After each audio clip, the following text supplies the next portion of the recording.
Hey, what's up my pottery people? Today we are talking about trimming a foot in our pottery. So stick around, I'll show you how I do it, and I'll give you an explanation. But first enjoy some cinematic and relaxing throwing shots.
And now let's trim.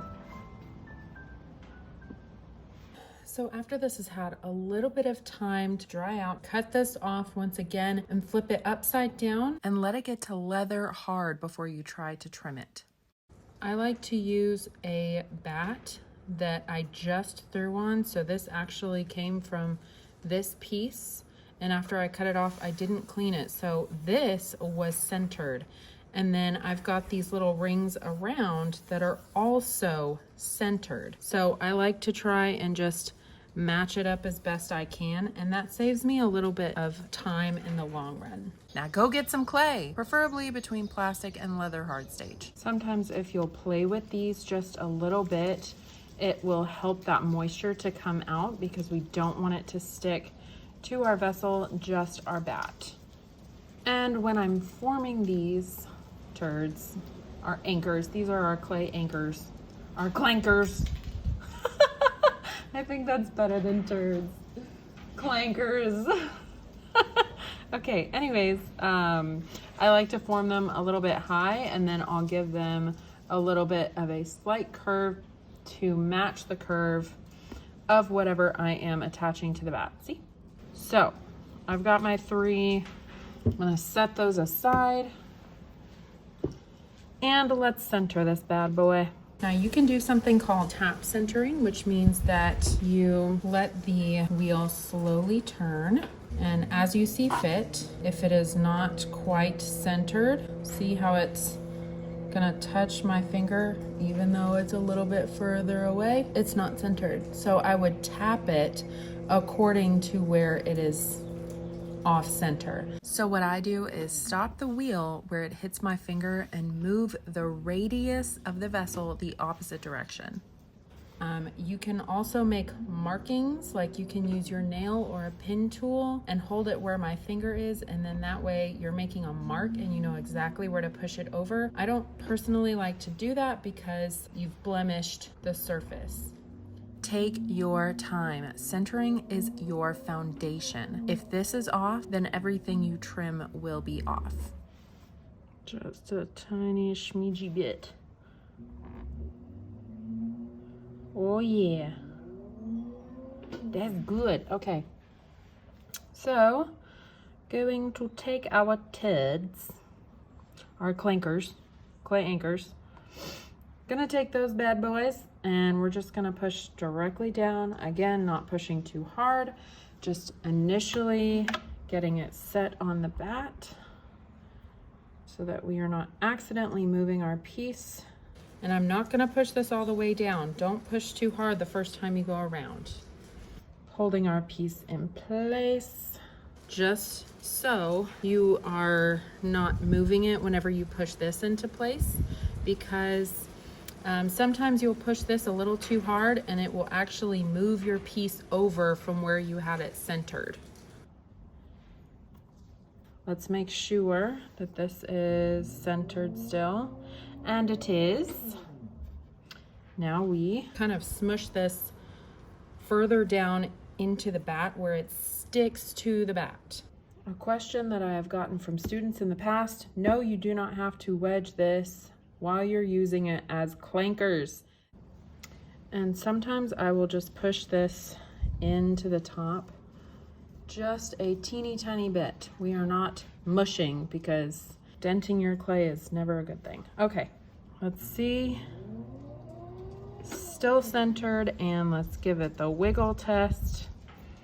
The wiggles approve. Grabbing my trimming tool. This is just the general one that I use. It has a square edge and a rounded edge. You can also use something called a pear pitter. It has a rounded edge and a sharper corner. For beginners, honestly, the pear pitter works a little bit better because you can gouge on both sides with the square edge, but with this edge, you're not gonna gouge anything with the opposite side because it's rounded. All right, let's do this. Testing at full speed to make sure it's not gonna fly off. We're good. I'm gonna go ahead and go in with my square edge and start trimming the base up. And this is really just to give myself a good starting point so it's nice and level. Make sure you're trimming on the correct side because you can gouge your clay or throw it off the wheel using a tool on the wrong side. When the wheel turns counterclockwise, always trim on the right side.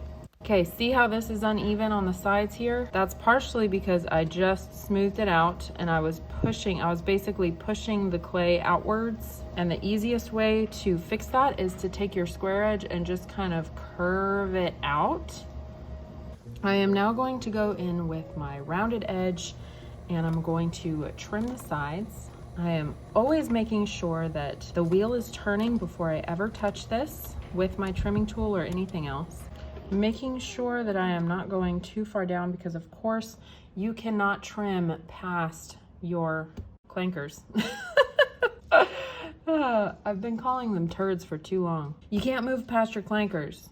If you wanted to trim the top, you would have to flip this over, recenter it, and re-anchor it with your clankers. So making sure that you are tapering your hand and your trimming tool off as you go further down. And that way it's just a nice smooth transition from the bottom to the top. Do not let the clay get away from you because it will tug you in different directions if you were not anchoring yourself firmly. I'm making sure to anchor my elbows in my hip bones. See how it kind of took me right there? That's what I was talking about, having yourself anchored so that that doesn't happen. Sometimes I like to hold it just to make sure I'm not pushing too hard. I'll just kind of hover my hand over there. Do not hold it too tightly because the clay is going towards your fingers at that point. It is going this direction. And if you nick it or it catches your finger, you might throw this off the wheel. Tap the bottom and sides to hear the thickness.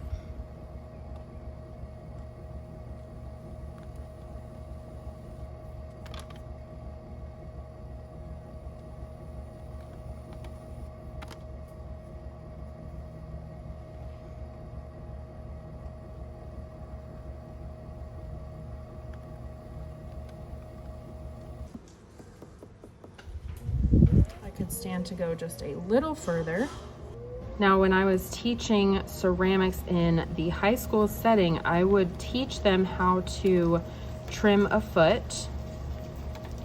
And it always took their piece from, I'm not liking this very much, Miss Edens, to, this is Eden's. Like, this is legit. I could literally, like, give this to somebody and they would love it. I'm pretty sure this is my favorite part of the entire process. In my opinion, trimming a foot is the easiest way to take your pottery from okay to professional.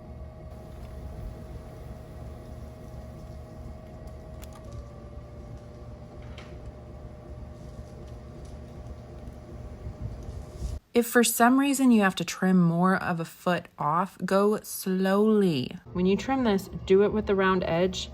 If you do it with this side, you're gonna catch the clay and it's gonna throw you out. Start from the top.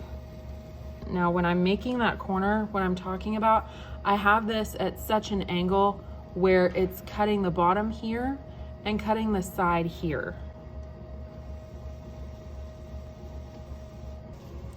I am lightly going over this with my flat edge just to get all those little tiny bits off. And then I'm gonna go in with a nice clean sponge. It's just slightly damp, and I'm just gonna smooth out my edges. Everything is very uniform and it looks nice. Ta-da, there you are. Now, make sure your hands are nice and dry. And I like to peel mine up from the edges so that I am not messing with the lip of this at all.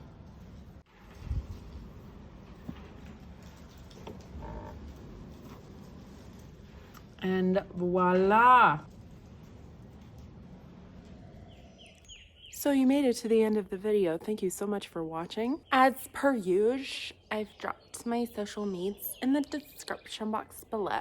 That's it for today. Thank you so much for watching, and tune in next time to see how I made this awesome handle. But until then, I'll catch you in the next one. Bye.